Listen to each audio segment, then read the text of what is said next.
હા, ઘોડો લીધા વિના ત્યાં સુધી પાપ કર્મથી સર્વતા નિવૃત્તિ થતી નથી. કામ એસ ક્રોધ એસ, મારું મનગમતું થાવ આ જ કામના છે. માણસને ઘણી વખત છે ને મારું મનગમતું થાવ આ જ કામના. ખરેખર ભગવાનને જુદું જ માંગ્યું હોય, ભગવાનને જુદું જ આપવાનું માંગ્યું હોય, પણ આપણે શું છે કે મારું મનગમતું થાય. અરે ખરેખર આપણું મનગમતું આપણા ઘરમાં પણ ન થાય તો પછી ભગવાન ક્યાંથી કરે? આપણે માતાને કહીએ મારું આમ કરી નાખ, ભગવાનને ખબર જ છે ભગવાન જે કરતો હોય છે ને હારા માટે કરે. ઘણાને એવું લાગે ભગવાન આવું કરે, હા કરે. તકલીફ પણ આવે ને તો માની લેવાનું કે ભગવાને મોકલેલી છે. આ બોલા અમેરિકામાં ઓલા ટ્વિન્સ ટાવરમાં જે ઓલા ત્રાસવાદીઓ પ્લેન ઘુસાડ્યા હતા, હજારો માણસ મરી ગયા હતા એમાં. તો આપણે ગુજરાતી ત્યાં 20 વર્ષ ત્યાં નોકરી કરતો.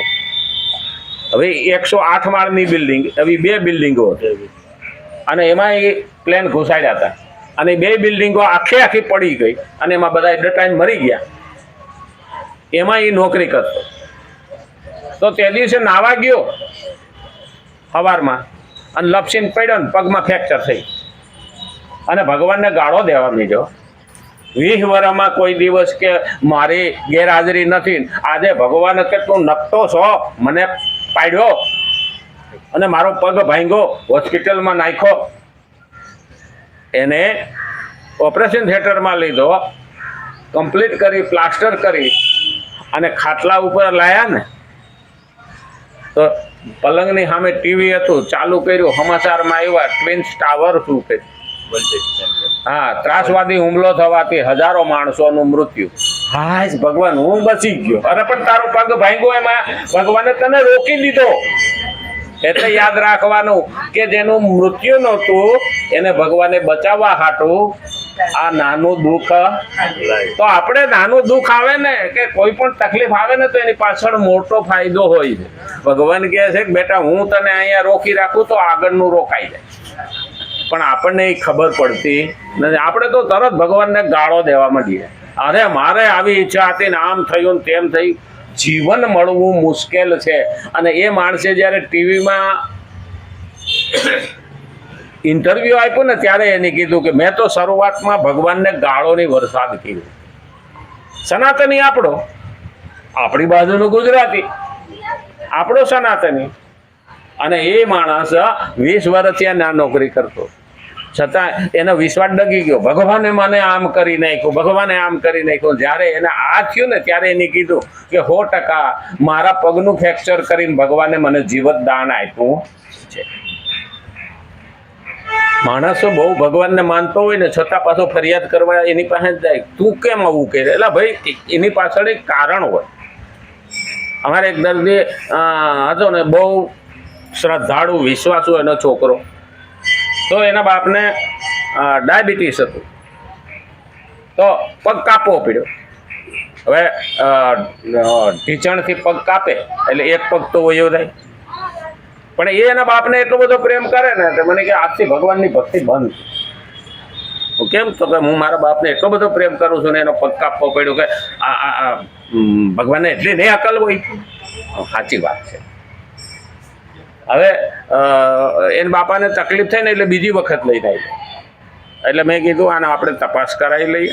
એટલે મેં કાર્ડિયોગ્રામ ને બધું કઢાવ્યું, બધા રિપોર્ટ કરાવ્યા. એટલે પેલા કાર્ડિયોલોજિસ્ટે એવું કીધું કે તારા બાપાનું હૃદય એટલું બધું પોળું થઈ ગયું છે કે આ પગ નો કાપ્યો હોત ને તો ક્યારનું મરી ગયો હોત, અને આ 5 વર્ષ થયા એટલે જ જીવે છે.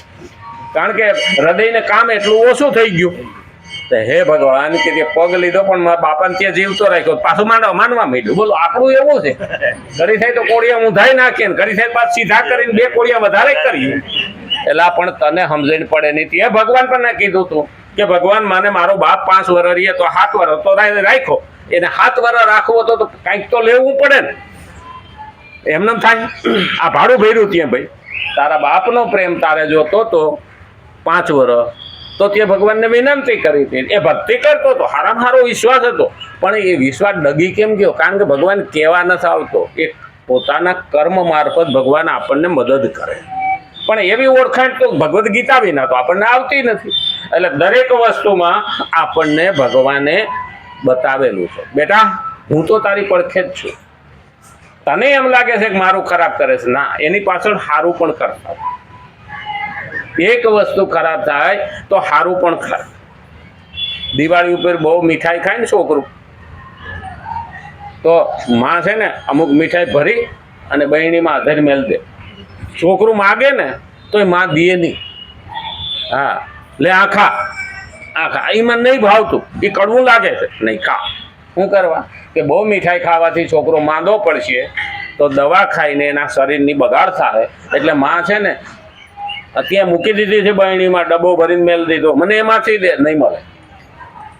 મતલબ નહીં મળે એનો મતલબ એવો છે માં ઈચ્છે છે કે મારા છોકરાનું શરીર બગડવું જોઈએ નહીં. તો ઉપરવાળી માં એવું જ ઈચ્છે છે કે મારા છોકરાના જીવનમાં તકલીફ આવવી જોઈએ નહીં. એટલે ક્યારેક કડવાણી આપે, ક્યારેક તકલીફ આપે, ક્યારેક દુઃખ આપે, તો એવું નહીં માનવાનું. અને આપણે બહુ છોકરાને હવે તો હું ઈડ ના ખાધા લે એક હોય, કેટલા તો ઘી એક જ. અને પછી લાલો લાલો લાલો લાલો કરીને વાહે ગાંડા થયા હોય ને પછી ઈ જ છોકરો મૂકીને વાઘો જાય ને એટલે મા બાપ દુખી થઈ. ખરેખર બહુ લાડ કરવામાં આપણને જ દુઃખ પડવાનું છે. આપણે 25 વર્ષ હાંસીએ, પણ હવે તો એ ઘરવાળીએ 50 વર્ષ હાંસવાનો. 75 વર્ષ જીવે તો 25 વર્ષનો થયો ને લગ્ન થાય તો 50 વર્ષનો સંસાર થાય ને. આપણે બધા 40-50 વર્ષના તો સંસારી છીએ. તો એ પતિ પત્ની જે પ્રેમથી એને હાચવે તો હવે એને સોંપી દેવાનું. હા, પછી એના થાય એટલે એ હાંસવે, લેના જોગવે, પૈડા ભોગવે. એટલે એવો દુઃખ લગાડવાનું ના હોય. મારી ફરજ હતી એટલી મેં પૂરી કરી, પણ માનો જીવ છે ને એટલે બાળકને પ્રેમ નિસ્વાર્થ કરે. ગમે એવી ગાળો દઈને નોખો થયો હોય ને છોકરો, આજ પછી તારું મોઢું નહીં જોઉં, માને કે બાપાને કે, બાપુ કોઈ ધાર ન મારે હો. હા, એ ધ્યાન રાખવાનું. બાપુ કે મરી જાવ તો કે ગગા પાસે ન જાવ, પણ માં તો નકતી છે. છોકરો માંદો પડે ને હોસ્પિટલમાં વહુ દાખલ કરે ને તો એ લાકડીને ટેકે ન્યા પૂગી જાય, મારા છોકરાને ખબર લેતી. આને કહેવાય માં, નિસ્વાર્થ પ્રેમ. છોરું કછોરું થાય પણ માવતર કમાવતર ન થાય. તો હવે આપણે આવા છીએ ને તો ભગવાન આવો ન હોય. પેલું યાદ રાખવાનું, આપણે આવા છીએ ને જતું કરીએ છીએ, અને એમાંય માં તો છે જતું કરે તો ભગવાન તો માં છે. માં અને બાપ, ત્વમેવ માતા ચ પિતા ત્વમેવ, ત્વમેવ બંધુ ચ સખા ત્વમેવ, એ તો મા બાપ બેય છે. તો ભગવાન આપણને માફ કરે કે ના કરે?